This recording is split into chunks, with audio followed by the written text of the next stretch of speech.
तो भाई क्या ही मैच था, ये पूरा इमोशन से भरा हुआ मैच था एंड यही एक्सपेक्टेड था क्योंकि ये लीग के एंड गेम है। बट अगेन भाई क्या ही मैच था ये, क्योंकि एक टाइम पे लग रहा था कि आर्सेनल जो है वो ड्रॉ कर लेगा एंड एक टाइम पे आर्सेनल जीत रहा था। But at the 95 minute West Ham equalise कर देता है। हालांकि उन्हें लगा कि उन्होंने इक्वलाइज कर दिया है और जो वीएआर का ड्रामा हुआ है उस सब के बारे में आज इस वीडियो में बात करेंगे। बट यार सबसे पहले तो मतलब पूरा का पूरा एंटरटेनमेंट से भरा मैच था। मतलब पूरा एंटरटेनमेंट का मतलब भाई ये नहीं कि गोल स्कोर कर दिए एंड ऑल, बट इमोशंस जो ऊपर नीचे हो रहे थे पूरे गेम के दौरान, उसकी बात मैं कर रहा हूं। हालांकि मैं एक आर्सेनल फैन नहीं हूं, बट अगेन एक आर्सेनल फैन के दिल पे क्या बीत रही होगी इस गेम के अंदर, बिकॉज एट दी 75 मिनट तक तो ऐसा लग रहा था कि भाई आर्सेनल ये गेम जो है वो ड्रॉ ही करेगा, बिकॉज कुछ ज्यादा जो है वो चांसेस वो क्रिएट नहीं कर रहे थे। स्टार्टिंग के 6 या 7 मिनट में उन्होंने चांसेस क्रिएट किए, कॉर्नर से एक चांस भी बना था जिसमें लगा था कि भाई अब गोल स्कोर हो जाएगा, बट इधर उधर बॉल जा रही थी वेस्ट हैम के डी के अंदर। But any how in the and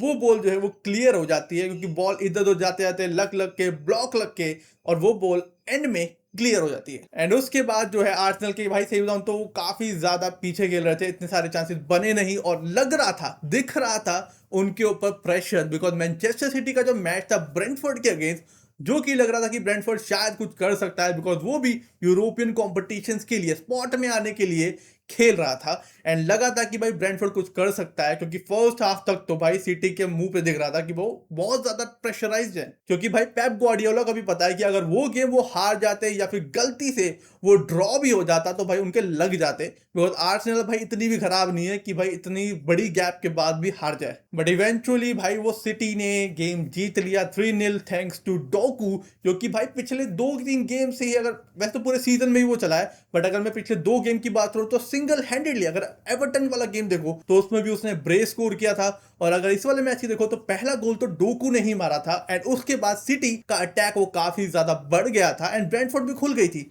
because उन्हें भाई ये था कि हार गए तो हार गए, अपना 100% देना है, तो इस मोमेंट पे भाई डिफेंस जो है वो खुल जाता है। और सिटी का अटैक तो पता ही है, फिर हालैंड ने मारा भाई बैकहिल से गोल, उसके बाद मार्मूश ने काइंड ऑफ 1-on-1 करके गोल मार दिया और सिटी 3-0 से जीत गई और उनका गोल डिफरेंस जो था वो 40 हो चुका था। तो ऑब्वियसली इस गेम के अंदर आर्सेनल का प्रेशराइज होना तो बनता ही था, बिकॉज अगर वो ड्रॉ भी कर जाते या फिर हार जाते तो भाई हार ही जाते, बट अगर ड्रॉ भी कर जाते तब भी वो लीग टाइटल हार जाते अगेंस्ट मैनचेस्टर सिटी। मतलब 100% तो नहीं, बट 90% चांस जो सिटी के पास फिर से वो चीज आ जाती है कि उनके हाथ में है प्रीमियर लीग का टाइटल। बट अभी जो है वो आर्सेनल जीत गया है, बिकॉज 75 मिनट के अराउंड उन्होंने कुछ चेंजेस करे। मार्टिन ऑडिगार्ड आया, फिर उसके बाद क्या कहते हैं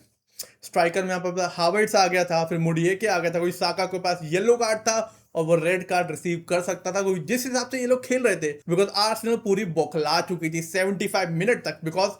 भाई गोल नहीं लग रहे थे, उनका मोमेंटम नहीं बन रहा था, और अगर देखो तो पासिंग मिस्टेक बहुत हो रही थी, बॉल उड़ा रहे थे कि उतने बच्चे खेलते हैं कि भैया जैसे तैसे बन जाए अटैक, गोल स्कोर कोई ना कोई कर दे, वो चीज हो नहीं रही थी। तो भाई साका भी बहुत सारे प्लेयर्स ने येलो कार्ड रिसीव किया दोनों ही टीम से एंड उस मोमेंट पे वो मुडिएके को बुलाता है एंड मुडिएके के आते ही, ऑडिगार्ड मुडिएके के आते ही चांसेस बनने जो है वो स्टार्ट हो गए, आर्सेनल फिर से अटैक करने लगा एंड ट्रॉसार्ड ने वही भीड़ भड़के में पासिंग करते हुए ट्रॉसार्ड ने एक गोल स्कोर कर दिया एंड उस आई गेस 85 मिनट के राउंड 85 मिनट के राउंड गोल स्कोर किया था एंड उस मोमेंट पे तो भाई आर्सेनल और मिकेल अर्टेटा काफी ज्यादा खुश हो गए थे भाई, उसके ऊपर दिख रहा था कि इसके ऊपर जो प्रेशर है ना वो हट गया है। बट उसके बाद भाई वेस्ट हैम ने क्रॉस करना स्टार्ट कर दिया इन द मिडल, और भाई सही बताऊं इस गेम के अंदर मैन ऑफ द मैच मैं दूंगा राया को। भाई पहले तो एक हेडर सेव किया उसने, चलो वो तो ठीक है, हालांकि हेडर बहुत फास्ट था, बहुत पावर शॉट के साथ मारा था उसने हेडर, बट अगेन राया ने सेव कर लिया। बट जो उसके बाद चांस क्रिएट हुआ था ना वेस्ट हैम का 1-on-1, भाई उसको देख के तो मुझे याद आ गई जो हमने वर्ल्ड कप में देखा था, जो मार्टिनेज ने शुमैनी के अगेंस्ट वर्ल्ड कप फाइनल में सेव किया था ना, कुछ ऐसा ही भाई राया ने आर्सेनल के लिए सेव किया। उस मोमेंट पे तो लग ही रहा था कि अब तो ये गए, और अगर वो गोल लग जाता ना भाई तो प्रीमियर लीग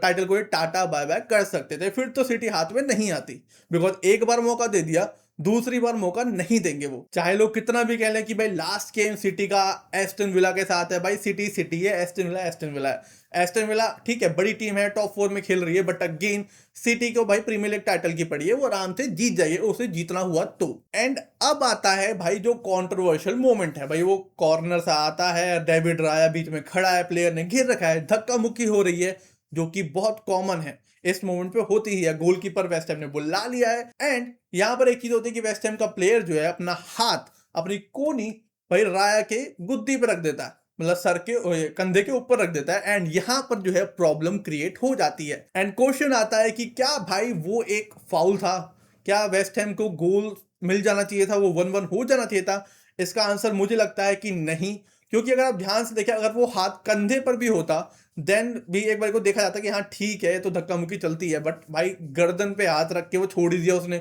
भूल ही गया कि भाई गर्दन पे हाथ है और डेविड राय के हाथ से बॉल स्पिल हो जाती है, जो कि बाय चांस उस समय तो भाई अटेटा रोने ही वाला था कि भाई ये क्या हो गया। बट अगर वीएआर की जब मदद देखी उसमें वीएआर में देखा तो भाई वो क्लियर फाउल ही था, बिकॉज बिल्कुल गर्दन पे जो उसका कोनी लग रही थी और भाई राया उछल भी ना पाता, कुछ भी नहीं कर पाता, तो वो मेरे अकॉर्डिंग तो भाई क्लियर फाउल था। हालांकि विल्सन का गोल जो था वो काफी ज्यादा बढ़िया था, मतलब बीच में चीरता हुआ सीधा आर्सेनल के डी को क्रॉस कर जाता है या फिर नेट के पास पहुंच जाता है, बिकॉज नेट पे टच तो नहीं हुआ, अंदर चला गया था डी के, बट गोल तो गोल था। But again due to foul वो ओवरटर्न हो जाता है और भाई मिकेल अर्टेटा और आर्सेनल प्लेयर्स तो भाई बिल्कुल पगला ही जाते हैं। एंड भाई गोल के ओवरटर्न होने के बाद आर्सेनल 1-0 से जो है ये गेम जीत जाता है एंड ऑब्वियसली अब वो सिटी से वंस अगेन 5 पॉइंट अहेड आ जाते हैं। सिटी को अगर प्रीमियर लीग टाइटल जीतना है तो लास्ट के 2 गेम तो जीत रहे ही होंगे एंड तभी जीत पाएंगे जब आर्सेनल पॉइंट्स ड्रॉप करता है। एंड अभी जो है सिटी के मैचेस वो काफी ज्यादा मुश्किल हैं एज कंपेयर टू आर्सेनल,